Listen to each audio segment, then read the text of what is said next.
Hello hello et bienvenue sur Toba Makeup, j'espère que vous allez bien. Tout d'abord merci d'avoir cliqué sur cette vidéo, n'hésitez pas à vous abonner avant de partir si ce n'est pas déjà le cas.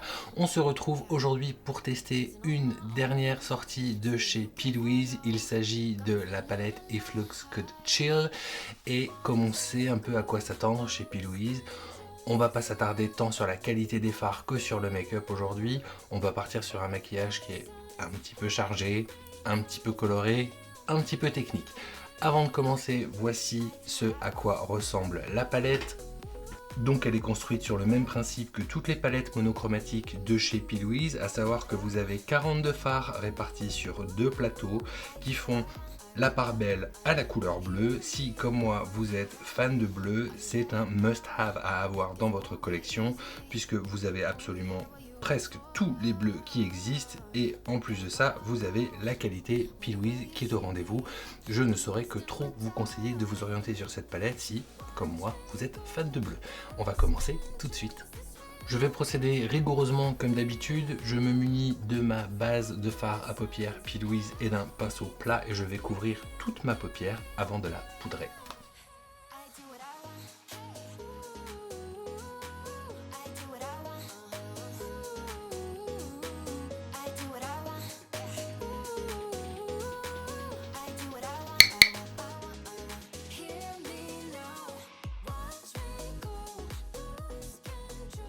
Donc vous l'avez peut-être vu au cours des vidéos précédentes, moi ce que j'aime bien faire c'est commencer avec une couleur très foncée qui en fait permet de créer un cadre et de la dégrader ensuite. Donc je vais commencer avec un pinceau applicateur comme celui-ci et je vais prendre une teinte donc très foncée et je vais commencer avec la Go Outdoors qui est celle-ci et je vais la placer sur le coin externe de l'œil comme ceci. La pigmentation n'est pas du tout mon problème comme vous pouvez voir.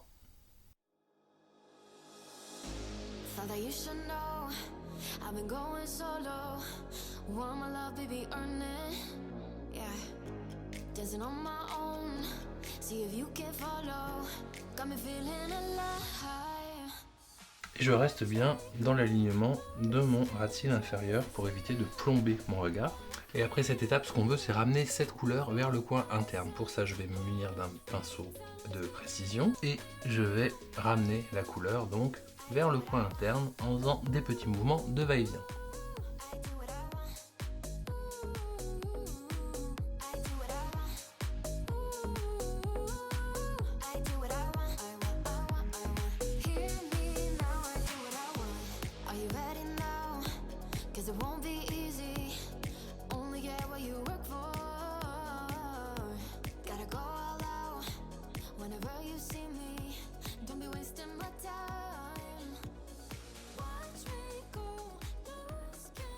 À ce stade, voyez plutôt le maquillage comme un croquis. Si c'est pas hyper symétrique dans un premier temps, c'est pas très grave puisque ça se corrige toujours après.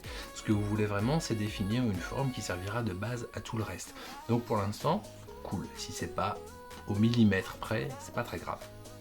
Alors, histoire de structurer le regard graduellement, je vais travailler sur mon ras de cils inférieur tout de suite et pour ça, je vais utiliser un pinceau plat et je vais reporter cette couleur que je viens de poser sur le ras de cils inférieur comme ceci.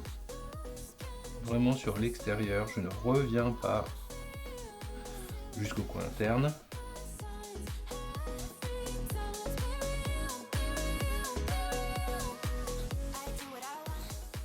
Comme je vous le disais, moi j'aime bien commencer par une couleur qui est très foncée pour ensuite venir l'éclaircir.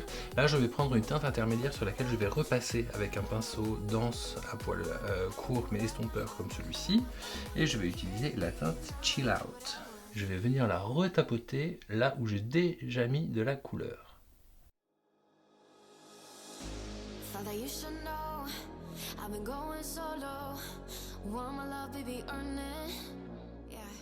Et c'est ce qu'il y a de super chez P. Louise, c'est que les teintes sont vraiment conçues dans le but de se mélanger parfaitement pour obtenir des dégradés qui sont vraiment superbes. Donc je vous invite vraiment à jouer avec les couleurs pour avoir des dégradés uniques.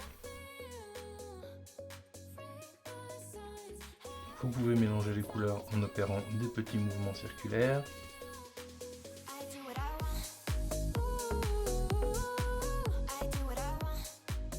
Et la prochaine étape, ça va être de fondre cette forme qui est quand même pour l'instant assez marquée avec une couleur qui là pour le coup est beaucoup plus claire. Donc on est parti de quelque chose qui est très foncé pour aller vers le plus clair. Moi c'est comme ça que j'aime travailler. Vous pouvez aussi travailler à l'inverse, commencer par le plus clair et construire votre couleur pour avoir le maquillage voulu. Moi j'ai l'habitude de travailler avec une couleur foncée de départ que je viens dégrader. Mais toutes les techniques sont bonnes, il n'y a pas une technique qui prévaut sur une autre finalement. Donc faites bien ce qui vous plaît et surtout ce qui vous amuse. Je vais garder le même pinceau et je vais prendre cette teinte qui s'appelle Don't Be Bitter.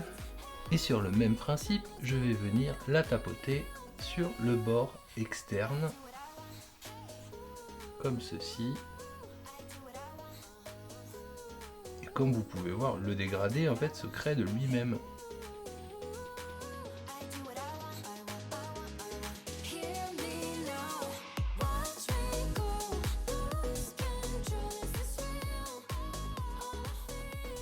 Vous pouvez ramener cette couleur jusque dans le coin interne sans rajouter de matière. Cette couleur claire, on peut aussi la reporter sur le ras de cils inférieur.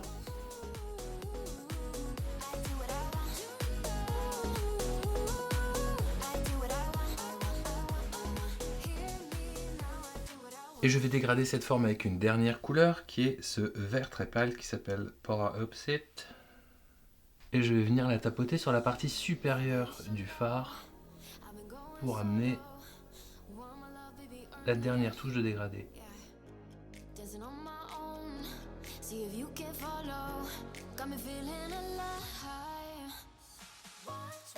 Moi j'aime bien emmener la dernière couleur la plus claire un peu vers l'extérieur comme ça, mais à vous de voir, ça dépend ce que vous aimez et voulez porter.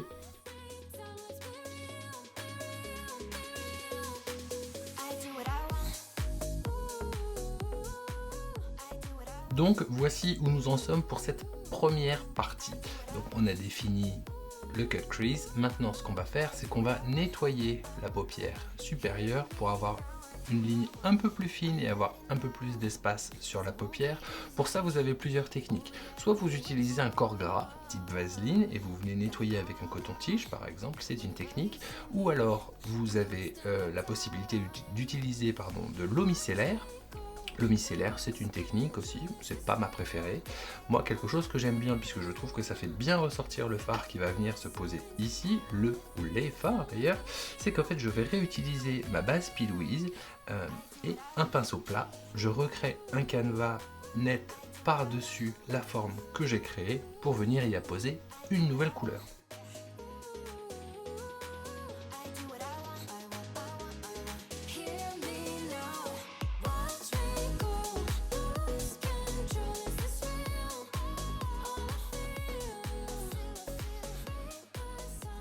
On parlait de précision tout à l'heure, finalement c'est là qu'il faut être précis, puisque si vous faites une erreur de symétrie, ça va beaucoup plus se voir maintenant que précédemment. Donc prenez votre temps pour cette étape, puisque ce que vous voulez, c'est la même chose d'un œil à l'autre. Quand bien même nous n'avons pas des yeux symétriques, on veut donner l'illusion d'une symétrie. Donc on prend son temps. Et une fois qu'on a défini la ligne comme ceci, on vient couvrir la zone pour qu'elle accueille un nouveau fard.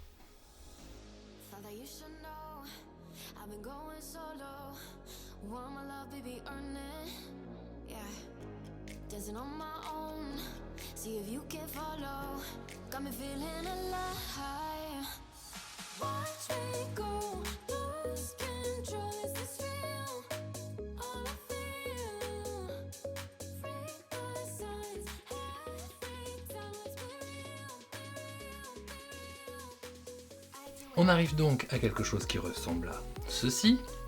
Maintenant, on va poser une couleur de transition entre le coin externe et le centre de la paupière. On va partir sur une couleur intermédiaire. Je pense qu'on va partir sur That's What She Said, que je vais venir poser en juxtaposition du fard qui est déjà en place.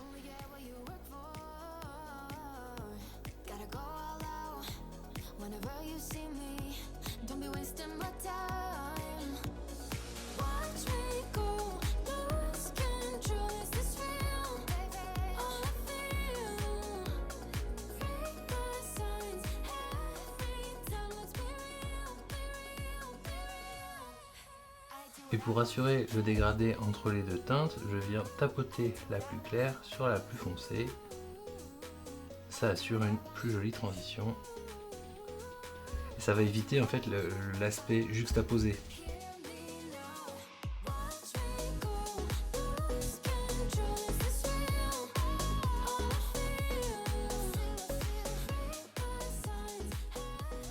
Et pour amener finalement un gros contraste dans ce cut crease, puisqu'en fait c'est aussi à ça que sert un cut crease, hein, c'est avoir quelque chose de très contrasté, ça va servir finalement à avoir un œil plus grand, donner l'illusion d'un œil plus grand.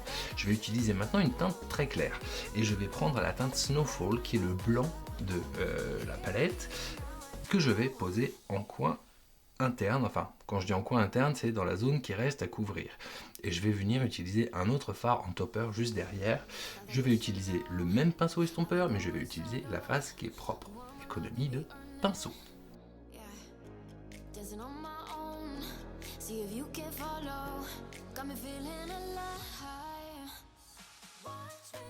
Alors c'est un blanc qui n'est pas tout à fait blanc, vous voyez il est un peu bleuté. En fait ça marche très bien, puisqu'on a quand même ce contraste qu'on cherchait. Alors même chose, je tapote les deux couleurs ensemble, même si là on a forcément un effet de juxtaposition qui est plus marqué que sur les couleurs précédentes, mais je vais venir le retravailler avec un pinceau de précision juste après. Donc, comme je l'évoquais à l'instant, je vais maintenant fondre ces deux couleurs entre elles avec un pinceau de précision.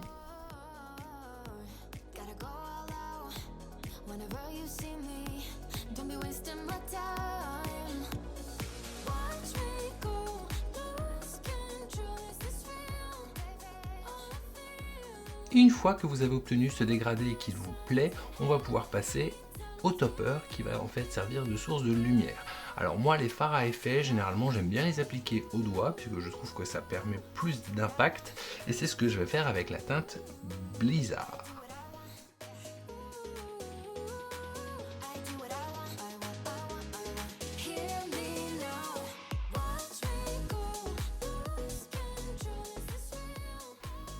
Je vais estomper un petit peu.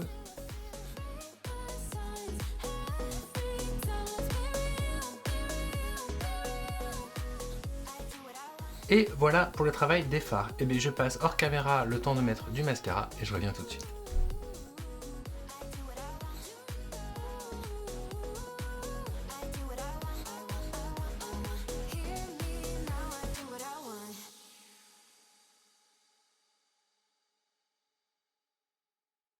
Alors me revoici avec le look terminé. Ce que j'ai à dire, c'est que déjà ça faisait hyper longtemps que je ne m'étais pas maquillé et que j'ai pris beaucoup de plaisir à faire ce maquillage et à réaliser cette vidéo avec une palette comme celle-ci. Donc la palette, je le rappelle, est Flux Cut Chill de chez P. Louise, cette marque anglaise qui propose des palettes incroyables. C'est même pas une vidéo pour vous dire que les palettes sont bien, puisque les palettes sont bien. Alors ça va dépendre des goûts et des couleurs bien évidemment.